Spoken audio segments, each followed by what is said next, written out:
I'd like to call this meeting to order. First, by way of introduction, my name is Alex Hackman, so excited to be here this evening. I'd like to extend a warm welcome to all the members of the commission. So I thought we'd start off with line item number 2 here, introduction of new commission members. Right, so we have 3 new commission members tonight. Welcome, and first of all, a big thank you on our part for you taking the time and being willing to serve on our commission. We very much appreciate that. We're going to go through some introductions and then just a very brief orientation to what the commission does and some very basic things such as that. There's 3 new commission members. That means we have 3 fairly long-term members that exited at the end of November, including our chair. So Alex is our vice chair, and I think it's the first meeting that you got to run. Is second. Okay. So I had a pinch hit one time when Steve wasn't. So perhaps what we'll do first is the returning commission members. If you want to just give us a little outline about yourself, how long you've been on commission, maybe why you decided to be on commission, those kind of things would be great. Alex Hackman, so been in the area for over 10 years now, so I just love Iowa City parks, so I'm a big lover of nature in general, and so wanted to get involved a bit more in the community. So my wife and 4 daughters love to get outside and play. Specifically, I really enjoy to fish and birding and kayaking, and when there's enough snow, cross-country skiing as well. So I also have the opportunity to serve on the Tree Advisory Commission as well, or board. So, and I'm grateful for the chance to be a part of that, to contribute and to learn. So I've learned a lot and gained a greater appreciation for the parks and all that there is to offer, which has been beneficial for me and those that I come in contact with as well. So very humbled by the opportunity and grateful to be a part of this commission as well. Enjoy serving with all the wonderful staff as well, and just come to greatly appreciate all the hard work that they do. So pleasure to be here this evening. Maybe we'll continue around this way. All right, Melissa Sorenda. I think I've been on the commission since 2020. I've lived in the area for about 20 years. I live on the south side of Iowa City, so the reason I got involved or wanted to get involved with the Parks and Recreation Commission was that I'm a big fan of the Sycamore Greenway out that way, the trail and the parks in that area, so I just kind of incessantly love to share and advocate for our natural areas, specifically the Greenway, but also everywhere in the town. And so, yeah, just to echo Alex, I love working with all of the staff of the city and helping to engage the rest of the community with the parks that we all love so much. I'm Missy Forbes. I'm a lifelong Iowa City resident, and I was interested in serving on the Parks and Rec Commission kind of through my job. I work at Forestry. I'm the executive director, and we work a lot with equity and accessibility, and so I think that there's a lot of that kind of plays into how our Parks and Rec kind of can serve that lesser community. But I also have great memories of the parks, and when I was a kid, and my kids, when I was young, used the rec center and the recreational stuff, as well as great memories of me doing that with my children. So I'm happy to serve and learn more about what actually Parks and Rec does, because it's not just Parks and Rec, it's the cemetery and all that good stuff too. So anyway, thank you for having me. Welcome. My name is Boniface Panacho, and I've been in Iowa City since 2019, and I've been in the commission since 2020 as well. What really drew me to the commission was the fields that they have around Iowa City here. They have a lot of soccer fields that are not being used by the community. So, and I'm really interested, a big fan of the soccer area. So I'm a referee at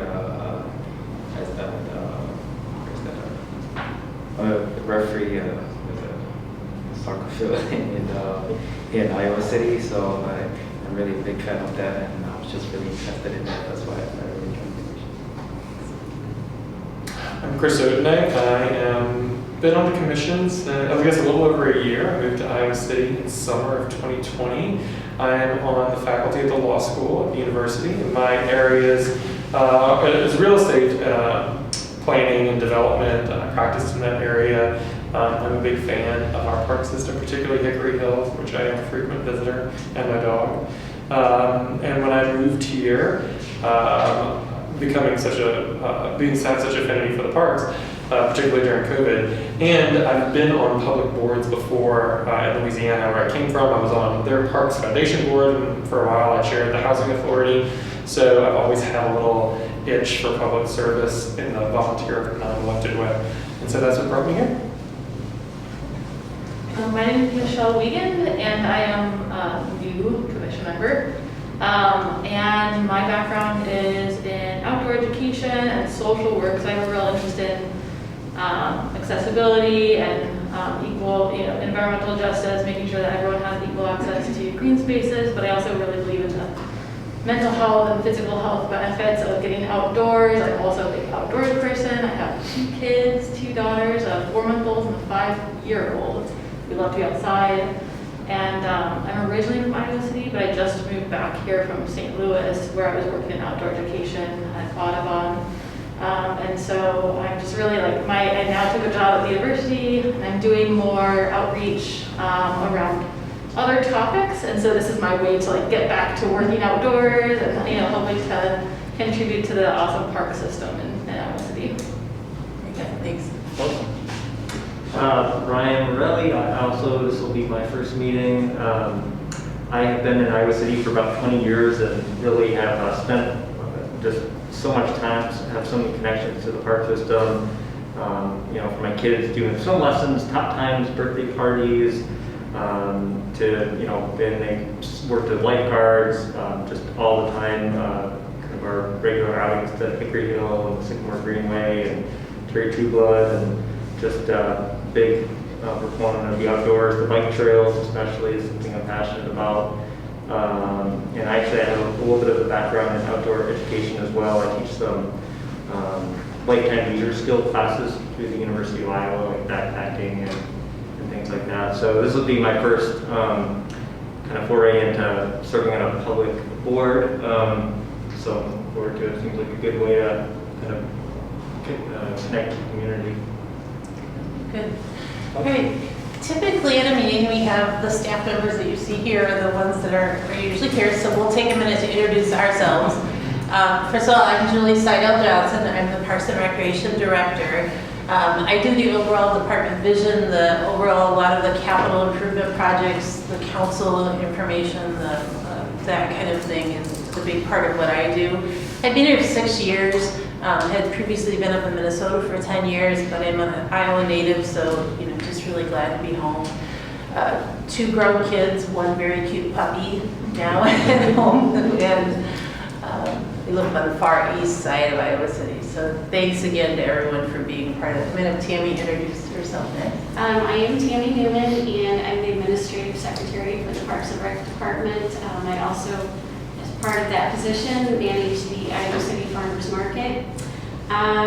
Let's see, I don't live in Iowa City. I live in Amana. I worked for the city for 23 years. I worked in planning for a couple years and then came over to Parks and Rec in 2000. What else can I tell you? I have 3 grown children. I actually have 5 grown children. I have 2 stepsons and 3 daughters, and then 3 wonderful grandchildren. So we love going outside into the parks and all that. I'm Tyler Barrett. I'm the Superintendent of Parks and Forestry. So anything Parks and Forestry, we've got obviously forestry, we've got parks maintenance, we've got athletic fields maintenance, we have natural areas, and we have horticulture within that group. So pretty wide ranging, all over town, because we have all the right-of-way trees, plus we have all the park spaces to look after.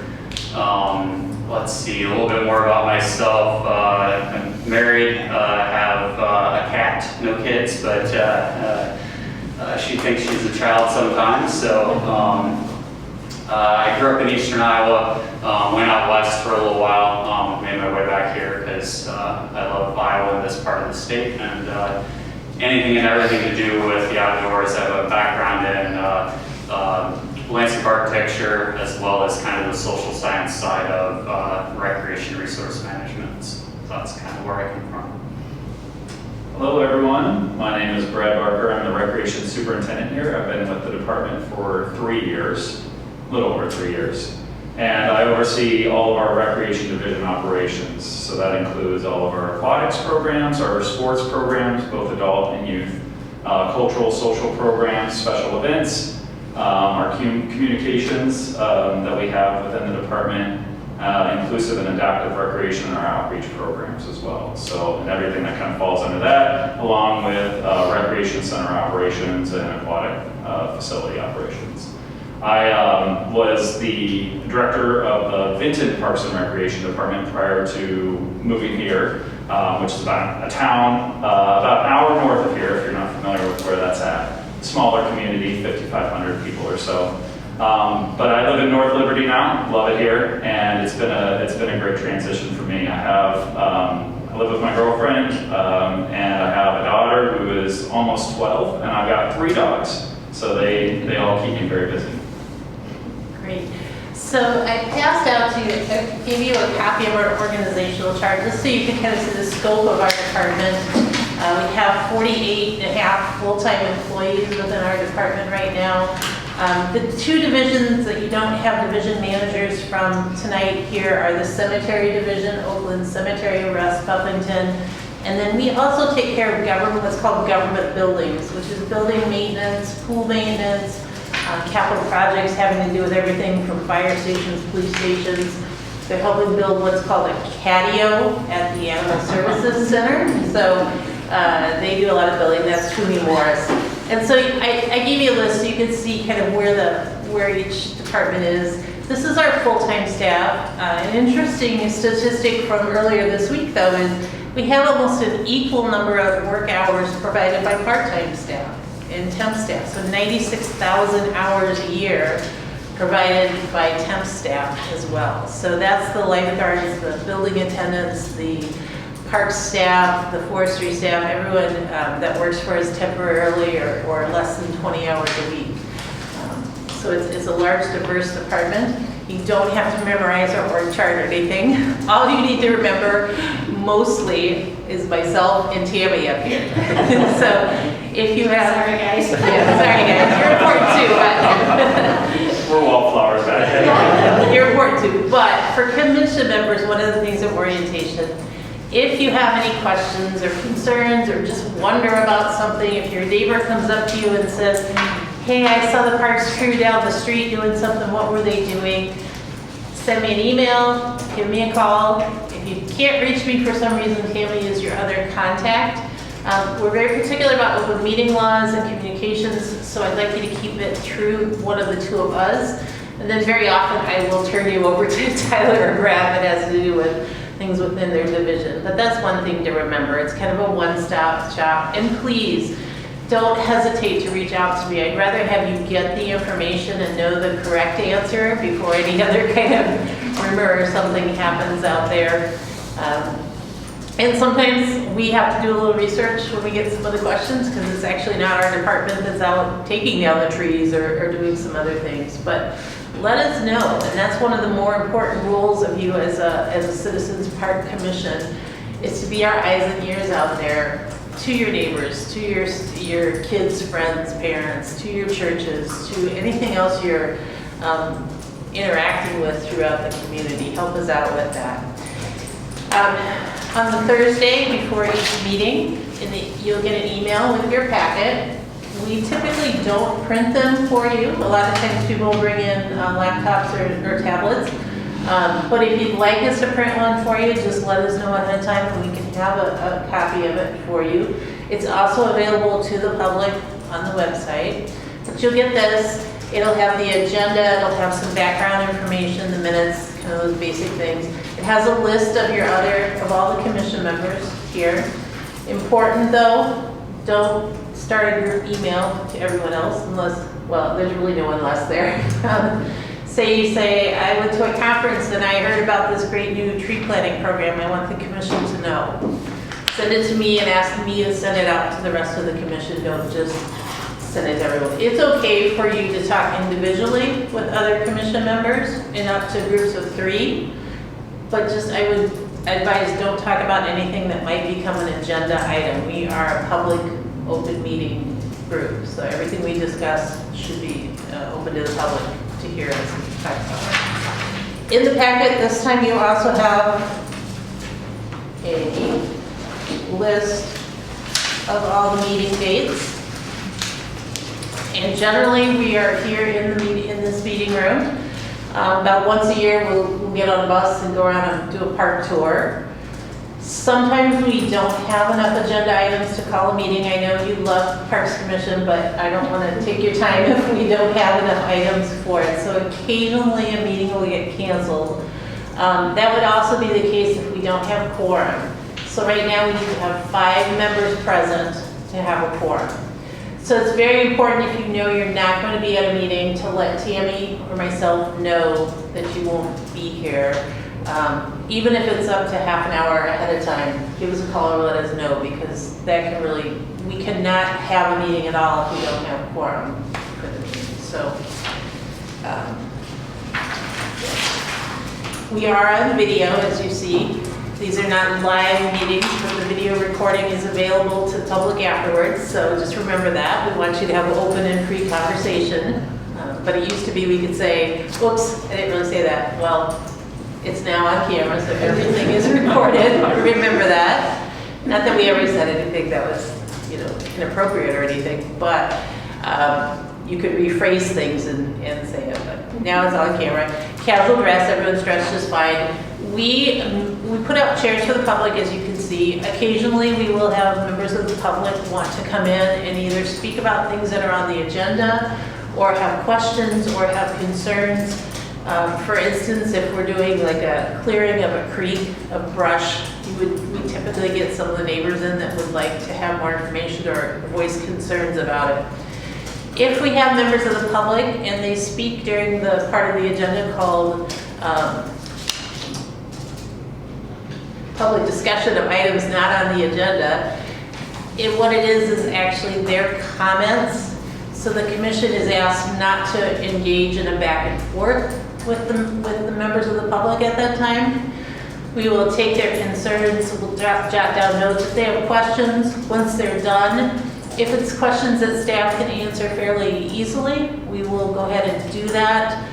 But since those items are not on the agenda, the commission as a whole can't have the discussion until the following month when it's placed on an agenda. So remember that. If there's items, if we're doing like a park development review, we'll very often have neighborhood members come in and either voice support or have questions.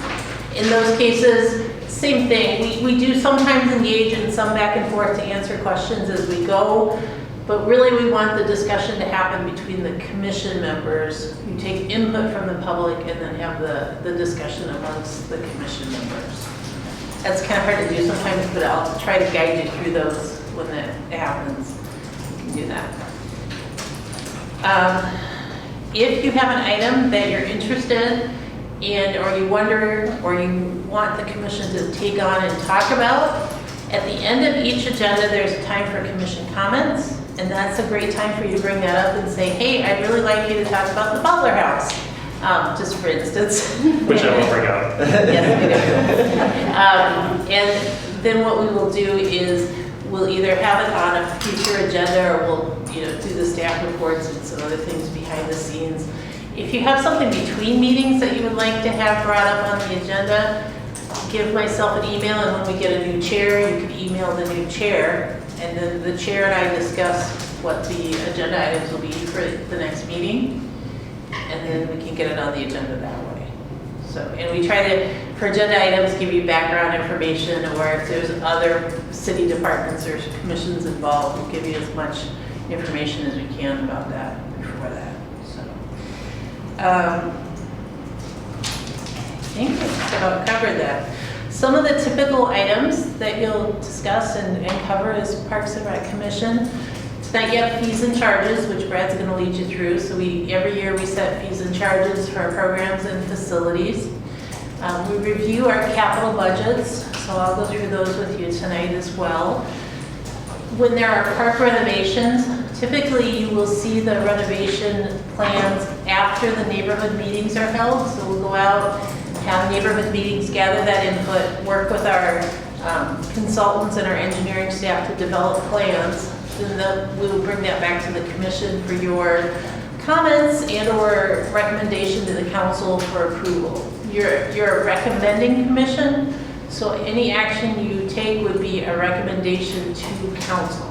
So tonight, when we go through fees and charges, if you like what you see and you want to say, your motion would be to recommend these fees and charges for approval to the council, or recommend with the changes, or not recommend, those kind of things. Occasionally, you get to name a park, and that's always a fun process. You may have one in the next year or so. We are getting land in the Palisades subdivision, and if you were on the parks tour last summer we went and looked at it. The problem is with Palisades State Park, we can't have a park called Palisades Park in Iowa City, or it would be very confusing. So we'll be going through some sort of public input and a naming process for that park. Maybe a second one too, if we do the one in Stonebridge Estates too. So you may have some options for that. The other huge project that's going on right now, and Missy's been a part of it, is our recreation program and facilities master plan. And I believe Brad's going to give you an update on that in a little while. We have been out in the public in multiple locations over the last few months gathering input from people about the future of our rec centers, the future of the aquatics facilities, the future of rec programming, and you'll be getting some feedback or getting that kind of brought back together and some recommendations to consider in the coming months. So more to come on that, but that's probably the largest project we have between now and July of this year, is to get that completed. You also get a lot of reports, staff reports from Tyler, Brad, and myself, and Tammy on Farmers Market, just so you're in the know a little bit more about what's happening in Parks and Recs, so that you can help us spread the word and ask questions, or kind of be that conduit again to the neighbors. Not a huge time commitment on your part. Typically, our meetings are 1, maybe 2 hours occasionally. And I'm looking at other commission members, not a lot in between really. Sometimes a small committee meeting, but that's about it. And we do, like I said, appreciate that you're doing this. Any questions from new or returning commission members?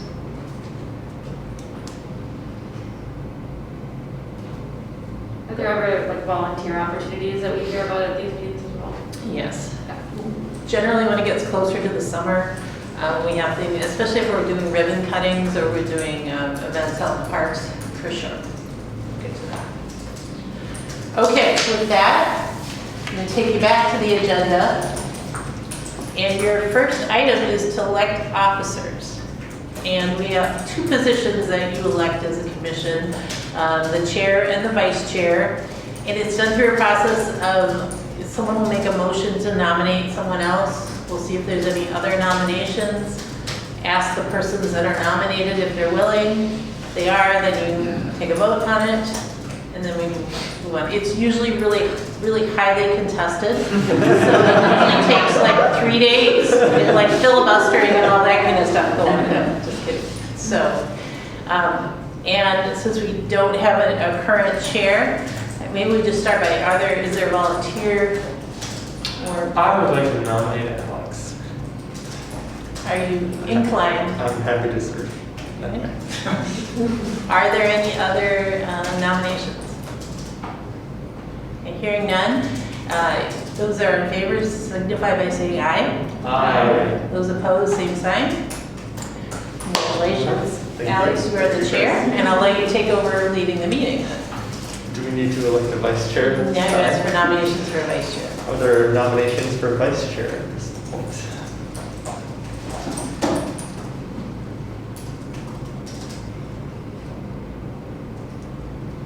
Or Melissa, volunteers. I nominate you. Oh, I was just gonna nominate. I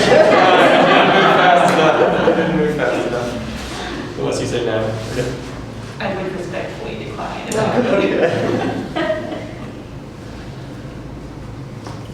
So it sounds like, Chris, are you interested? That's fine, I'll do it. If it's anything like you, Alex, I never have to do it. Yeah. I plan on being here every time, so that's the intent at least as well. So, all in favor of Chris serving as vice chair?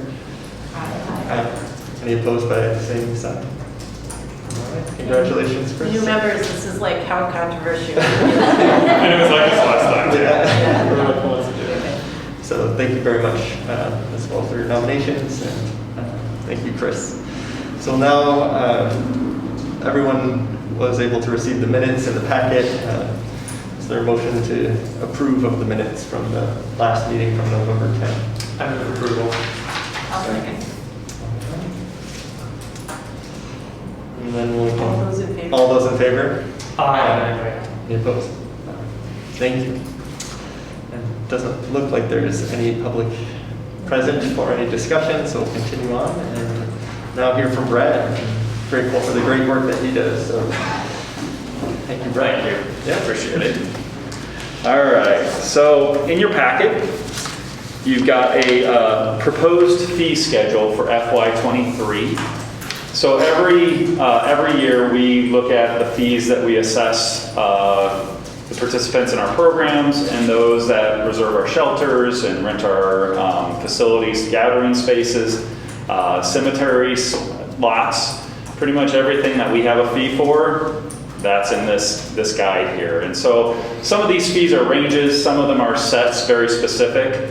And then every year we look at those fees and assess, are these representative of kind of a lot of the fees that we have or costs going into the cost of running the program, and are they reasonable rates to charge the public? And so traditionally we've gone every other year with a fee increase, and then we look at like a 3 to 5% fee increase, and that's what we are proposing this year. We did not have a fee increase last year. We did have a 3 to 5% increase the year prior to that.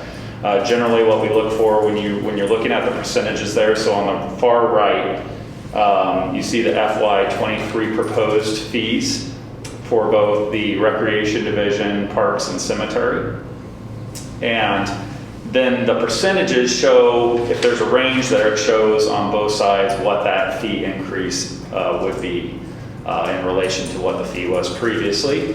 If you're seeing some strange percentages there, it's because we try to round the numbers off to whole dollar amounts.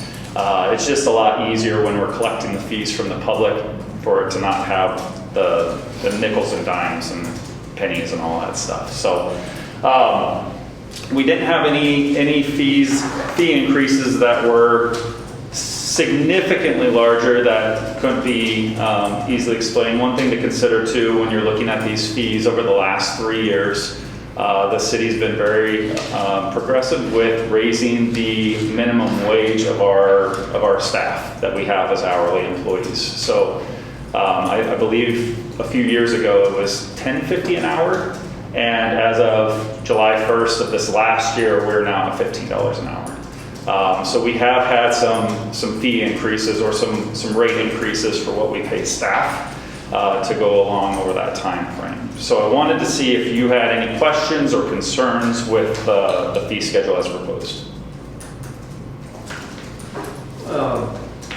I think for the group rentals, you switched to like hourly rate? Yes. And so do you think that'll generate more revenue or just be more?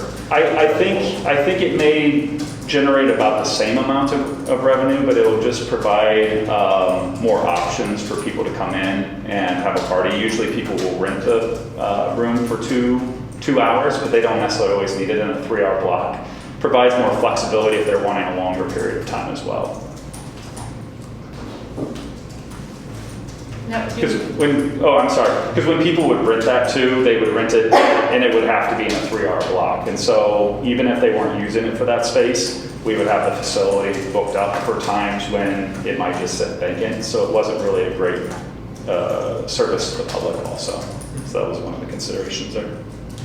Can you remind us the fees for the recreation programs, do those support, like do they cover the costs or is that kind of subsidized? Generally they do not. It's not full cost recovery for most of the programs that we operate. They are subsidized quite heavily through the city. And so it really is more of a fee that covers the basics for that, but doesn't cover the full cost. The percentage is about 35 to 40% of the total program cost is overall covered by fees. That's really kind of what we shoot for when we are setting those fees. So those fees that you see for those programs, that has more of a range for us to work within.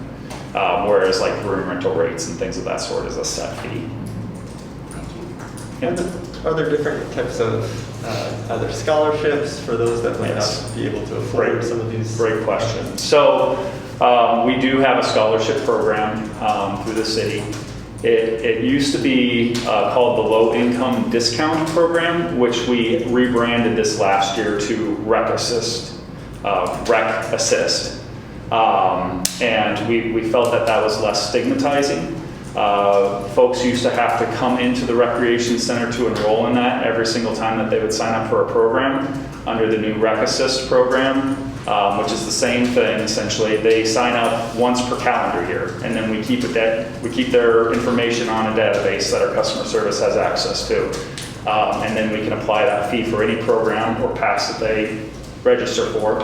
And if eligible, it's based on income eligibility or government assistance programs that they may be enrolled in, and it takes 50% off of the enrollment fee. So it is a great savings for them. And then we also do have for swim lessons, and we're looking to maybe expand that into some other opportunities as well that align with our initiatives for getting kids involved with outdoor activities and biking and STEAM programs. But right now with swim lessons, we do have a separate fund through our foundation that allows for the other 50% to be subsidized so that we can offer free swim lessons. So you're looking for a recommendation to accept these fee increases? As proposed, yep. I move to recommend to the council for the increase in the fees. I second it. All in favor? Aye. Any opposed? Thank you. Thank you. Appreciate that. All right, I'll move on. Yes, so my report this week has been our budget hearing week with the city council. In fact, that's where I came from right before this meeting. Saturday morning we had meetings with the city council where we talked about our operating budgets. We have an operating budget and we have a capital improvements budget that we oversee. Our operating budget is about $12 million for our department. We talked about that on Saturday. Not a lot of questions from the council, which was, I think, good. The city as a whole, the city government as a whole is facing a couple lean years, because rollback from the state is not being funded. Rental properties are being taxed differently than they had been in the past. There's some other things happening more at the state level that are definitely having an impact on city government budgets.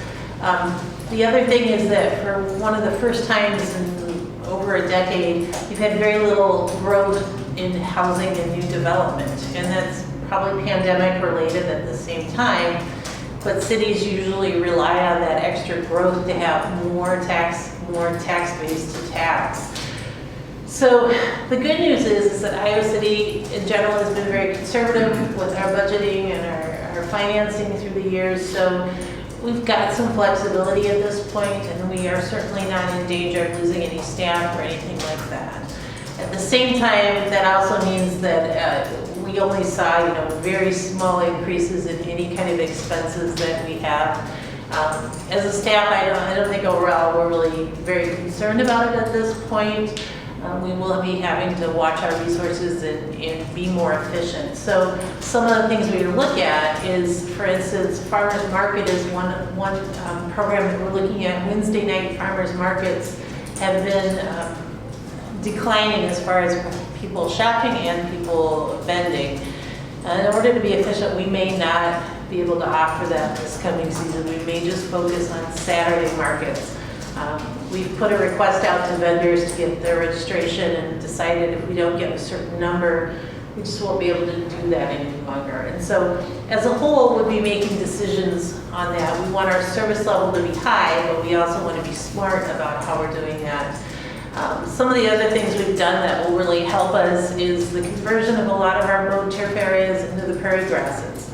Tyler and his staff have become really good at maintaining those and getting them to grow, and so in a few years we're going to be seeing the benefit of that, not only the ecological benefits of having the prairie, but but then less hours on the mowing and less resources going to mowing and that sort of thing.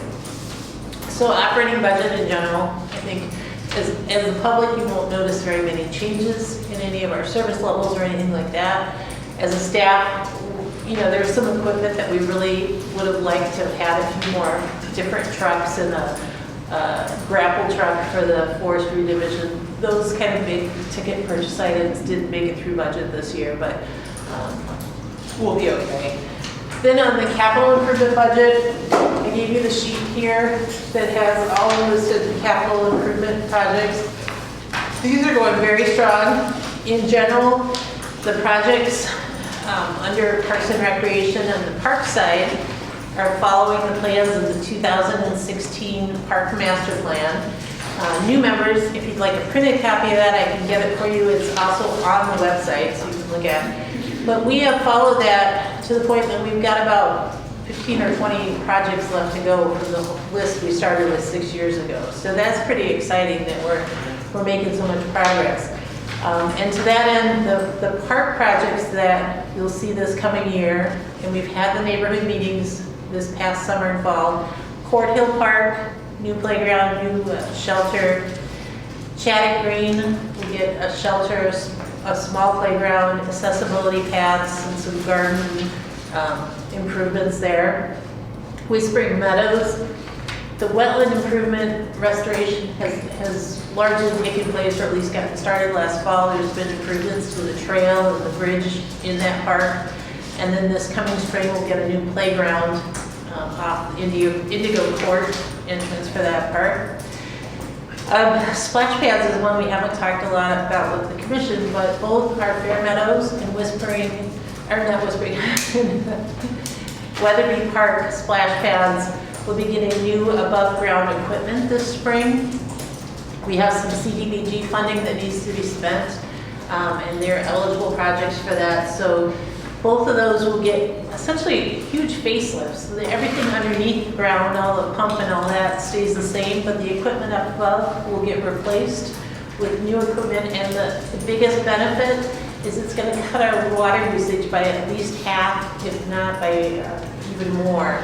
Because the equipment, especially at Weatherby, is about 20 years old, and the technology for play equipment and for splash pads, believe it or not, has changed that much so that it doesn't use nearly the amount of water that it would use. So we're excited about that. Projects that are in progress that we've talked about, just so you know, the Penmall playground it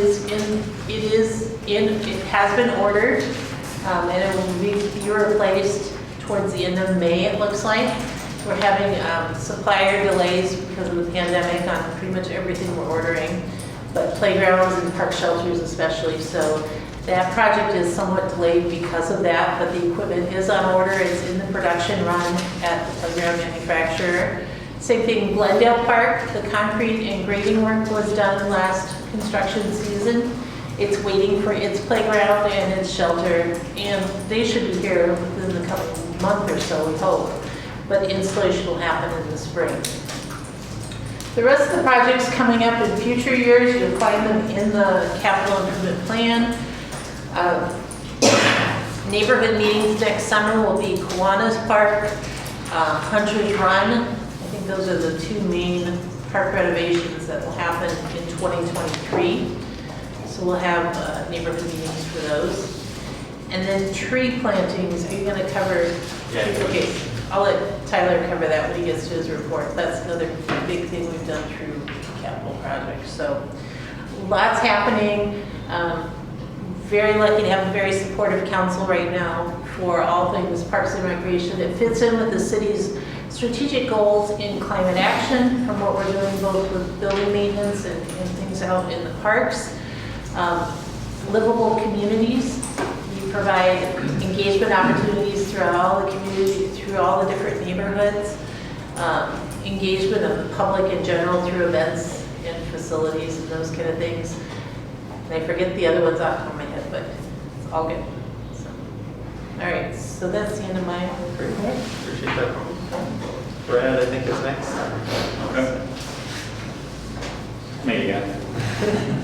Have a couple updates to provide everybody. First off, as Julie alluded to earlier, we are in the midst of a recreation master plan and facilities master plan project that we began working with. Barry Dunn is the name of the consultants that we're working with, and they have a strong background in parks and recreation, municipal government.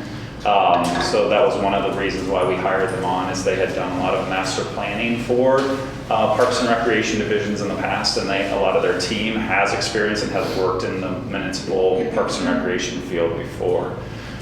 So we started working with them, really getting things underway this last fall, and we went out to the community to collect data through a variety of different methods. And so in the fall, we were doing a lot of in-person events, encouraging people to come out to the events that we had. We were trying different locations too. Like we set up shop over at the library and some other locations to gather in-person feedback. We also had a website that was set up called Social Pinpoint, and we invited the public to go to this website to provide their input on a variety of different topics for the recreation side of things and what they want to see. We had focus groups. We had a statistically valid survey that went out to the public. We received word last week that they have achieved the number of survey results that they were needing for that to be statistically valid. And so now we're going to be able to put that survey out to the public for everyone else to be able to answer those questions, so we can get an additional feedback that way. So right now, so that was really kind of like a 3-4 month process in the fall of that data collection, trying to find different ways that we can engage with the public. We really were trying to be mindful of not only reaching the people that use our programs and use our facilities on a regular basis, but trying to find ways to engage with the public, to those, trying to reach those that don't necessarily utilize our programs and events and facilities, and figure out why don't they do that? What can we do to make them feel more welcome here in our community and in our facilities? And so right now we're kind of in that period where the data has been collected and it's been processed. All that data has been, it's over at our consultants right now, so they're doing a lot of analysis. We're starting to get back some of the reports. There was some facility assessments with that project as well. So we had some engineers and come in and look at ADA accessibility, longevity of the structures that we have here for our facilities, and kind of start to look at what is the long-term goal for that. What we're trying to achieve with this plan is really kind of a roadmap for the next 10 years with what we're going to do with recreation and how we can better meet the needs of the community. And so with that, we have some aging facilities that we need to look at. For example, our biggest one is City Park Pool, which is 72 years old. It's losing a lot of water up there, and so we have to figure out what we want to do for the future of that. So that's one of the many questions that we're asking the public. And so with the facilities and the programs and trying to find a direction for that, the consultants have that data right now. Missy's actually part of our steering committee, so she's been involved with some of those meetings to look at these reports and kind of the give and take. They'll give us some data, we'll look at that, provide suggestions, they'll bring it back, and it kind of works through that method. And then in March, we'll probably have a product or some questions that we will be approaching the public with for a second round of public engagement, that they can provide some additional feedback. So we'll really be kind of looking at where there may be some blind spots with some information that we didn't get, or was the information that we got not quite robust enough for us to make a solid decision on. So that's what that second round will be for. And then in the summer, I believe is when our final report will be available to the public, but there will even be some public input sessions on before it even gets to that point. So that's kind of our project. So like I said, right now we're kind of in that lull phase where the data is being analyzed, and we'll be able to probably provide an additional update on what that looks like at the next commission meeting that we have next month. So do you have any questions about that? I know some of you have been hearing me talk about this for a while, but I wanted to provide an update for those that are new to our commission. So does anyone have any questions about where we're at with that right now? So you mentioned a survey going back out to the public? Yes, so the survey that... that... timing of that. Yeah. Yep, so the survey that we used as part of that statistically valid survey, so it went out to select households first time around. And so we could not really release that to the public until they got their 400 results was what we were striving for. They have now gotten that, and so we'll be putting out a press release to the public here probably in the next week or so with the link to the site where they can take that survey. We'll also try to print off some surveys so that we can have them available in our facilities too, so that people can take that point of contact.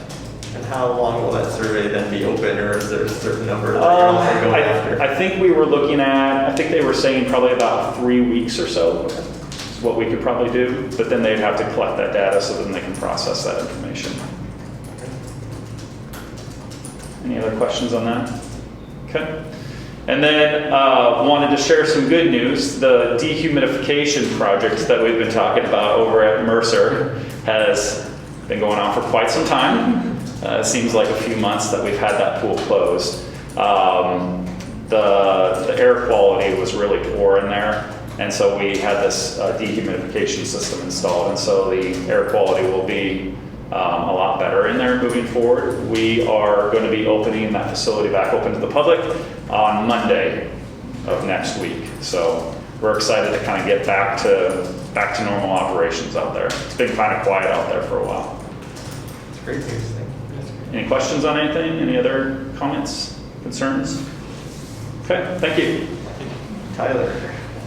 I'll keep my list here in case I forget anything, because even though it's winter, we've had quite a few projects taking place. We took advantage of the warmer weather going into the fall for sure. But since we've had snow, staff devotes quite a bit of time each snow to snow removal. We remove snow not only in parks, but on the trail system around downtown. Some other departments do some of that as well, but we have a substantial amount. Last year we increased our number of mostly trail miles that we plowed to provide more outdoor recreation opportunities with the ongoing pandemic. We've kept those 7.5 extra miles that we started plowing last year. We've actually expanded that just a little, maybe a quarter of a mile more even this year. So we really haven't had too many snows, but I think we've been providing a pretty high level of service. Haven't had too many complaints at all this year, which is always a good way to gauge that. It's always a challenge when it snows on a weekend. We don't have very many staff that are scheduled on weekends, so that's a scramble for us. People do tend to volunteer to come in, a certain number of people, but it's always a challenge. So if we get snow, let's all, I guess, hope it's on a weekday. It makes my life a lot easier. But that's been going pretty well. Now that it is colder, we're getting an ice layer. We're in the process of getting the ice skating up and running for City Park. There's kind of a whole science and process to that. So we've been getting a few questions of when that'll be open.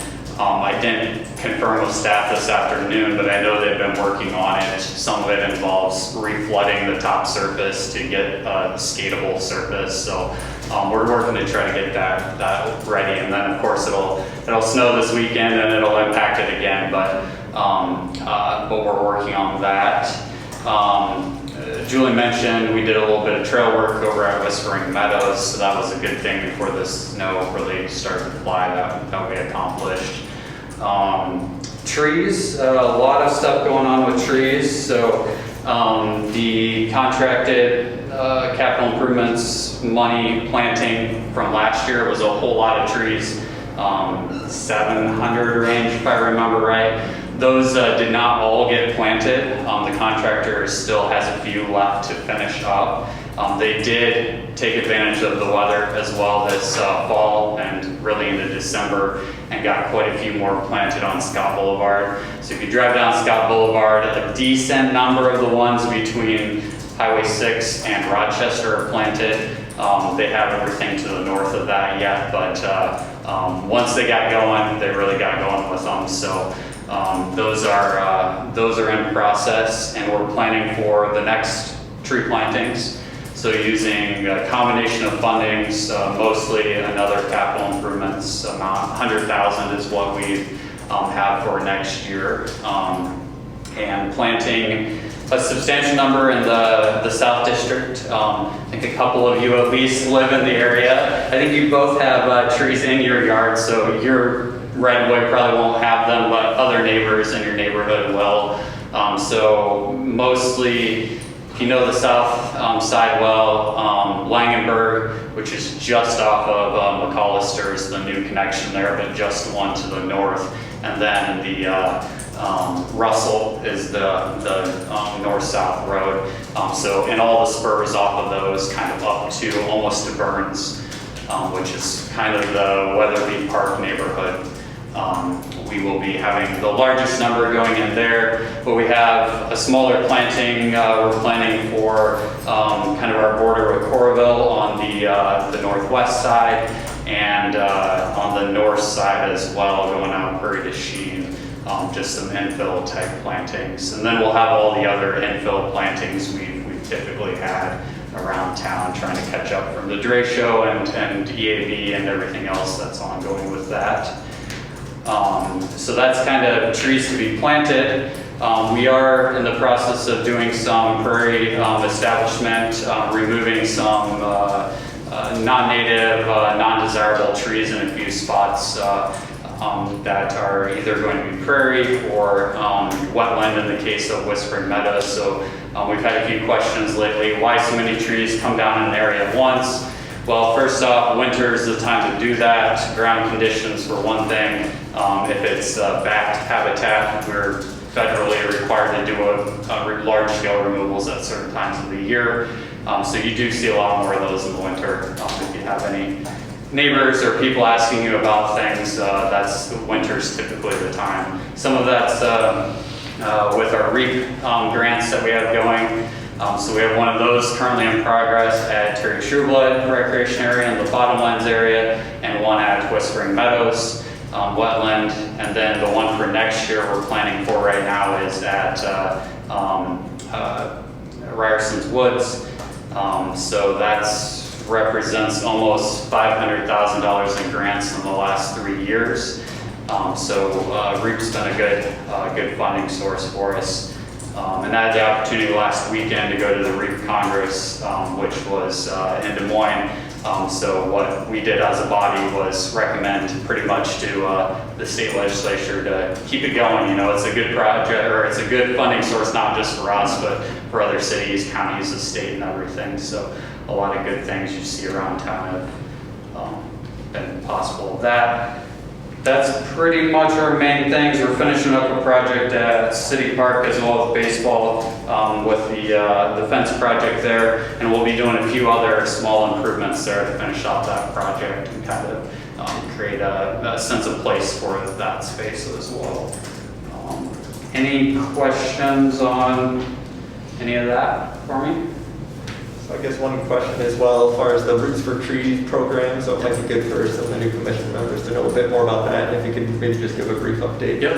No, that's a good question. And Brad and rec staff have helped us with that as well.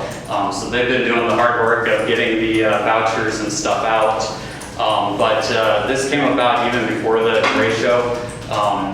Working with the Sustainability Office to provide a way to plant trees, not just in the right-of-way, but in people's yards. It's a way the city will put in a cost share for a tree for individuals looking for those. They can go in the right-of-way, but a lot of them have went into private yards, which helps us out a lot. A lot of right-of-ways aren't as suited to trees in a lot of neighborhoods, so it helps us get trees there as well. It's 50% up to $125 that the voucher is for. That can be found on our website, Root for Trees. And that will be transitioning more over to the Sustainability Office here pretty soon. they'll kind of be taking on the leadership of that. But we'll still provide recommendations and things like that. And the one change for this year that we added, maples and pear trees, specifically ones we're looking not to have planted are the invasive, non-native pear species that can go, that some people have been planting for years now, but those are the two changes. Other than that, our pilot program we started last year was a success, so we've continued that as well. It's a good question. Yeah. Chris? Is the parks now the place to bring up the Butler, Montgomery Butler House? Sure. So, all right, so you know what I want to know. And for the benefit of the new people, I'll give my shit.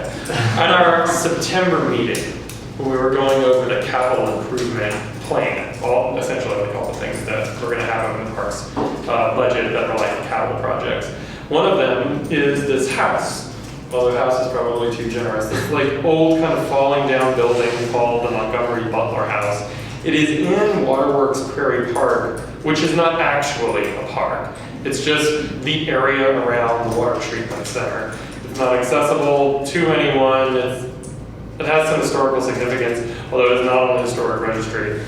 And Julie noted at the time that there's been it's been breached many times over the years. It's got lots of graffiti in it, so the Parks Department has tried various ways to try and seal it up and keep it safe, but it's not like a blight or a nuisance or a haven for activity that we would not want. And so my question at that September meeting was how recent, and you had mentioned that a new roof needed to be put on this building. So I wanted to know when the roof was put on and if the parks budget paid for that. And so I think we've had a little trouble getting that info, but maybe we have it today. We do not have it today. I don't believe it was parks, and that's part of why we've had the difficulty tracking it down. So where it stands right now with the Montgomery Butler House is the Historic Preservation Commission had asked the council to add it to a work session or to add it to their work plan several months ago. The council has not taken it up as a topic, and so it just sits until there is some council action back to us or to the Historic Preservation Commission. So you may remember at the end of 2021, I guess was our last real meeting, which was November. Yeah. Someone, maybe Tammy put me in touch with, or Kevin reached out. Kevin Brewer was the chair of the Iowa City Historic Preservation Commission, reached out. I think he read our minutes and saw that we talked about this. And I went and had coffee with him, and he said he was going to do this. He didn't sound like the Historic Preservation Commission had super strong feelings about the Montgomery Butler House, but they were going to ask the council for some direction. So that happened. And they have done that through a memo or a letter to the council. The council has not responded yet. So one thing that he asked me to bring back to the group, I guess it's strength in numbers, is if we would also ask the council to take it up. So under the theory that two of the Parks and Rec Commission and the Historic Preservation Commission would be asking for some guidance on what to do about this building that's maybe in a park, maybe sounds like it may not actually be one of our items. It was on our list. So maybe we don't care as much about it if it's not something that we have to maintain or spend or come off our budget. I think that's sort of the supposition we're operating on up until this point. But anyway, I'm just passing along. So it is not included in anywhere in the operating budget or the capital improvement budget at this point for the next 5 years. So unless the commission would like to, once again, we can say, do you want it as an agenda item next month to discuss? Which there had been some discussion ahead of, at a few prior meetings. I would suggest you wait until the council gives some indication of their willingness to talk about it or consider it.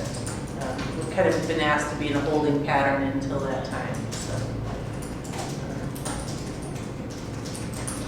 Other discussion on this topic? I'm fine with that. I was waiting. Okay. I feel less strong about it if we are not responding. My concern was the parks budget was being used to maintain this building that really wasn't serving any sort of public function. And in fact, maybe quite the opposite. But if you say that's actually not, it turns out, something that we're responsible for, well, I still don't know who paid for the roof several years ago, but we have not done anything else since then appreciable. Maybe mowing the area, and that's about it. So. Yeah, we don't even do all the mowing out there. Water does a substantial amount of the mowing in the parks. So. Yep. Who's building? Who is it?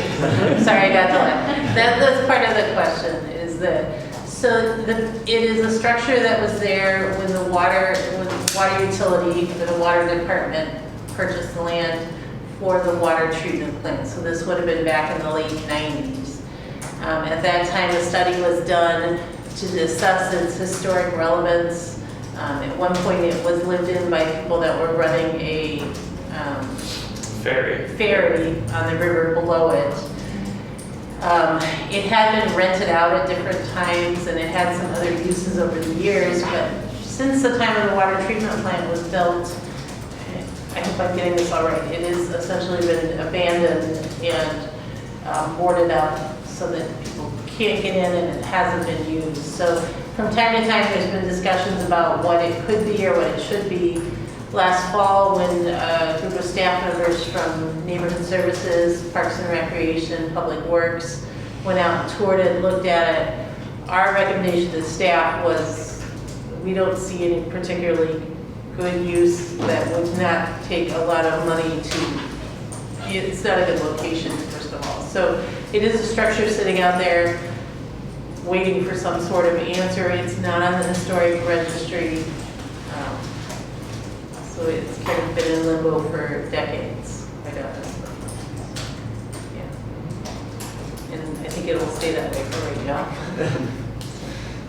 Appreciate the reports. So for Chair's report, just wanted to extend a warm welcome to the new commission members. We're grateful to have you on the commission here. Besides that, no other items for me at this time. So if we could maybe go around if there are any items. One thing that's kind of been, I've seen conversations bubbling up here and there about the use of like motorized or electric assist vehicles on trails and like wide sidewalks. Do we have any regulations or any considerations to create regulations for like speed, maximum speeds, or usage of those faster moving vehicles along with the pedestrians? Great question.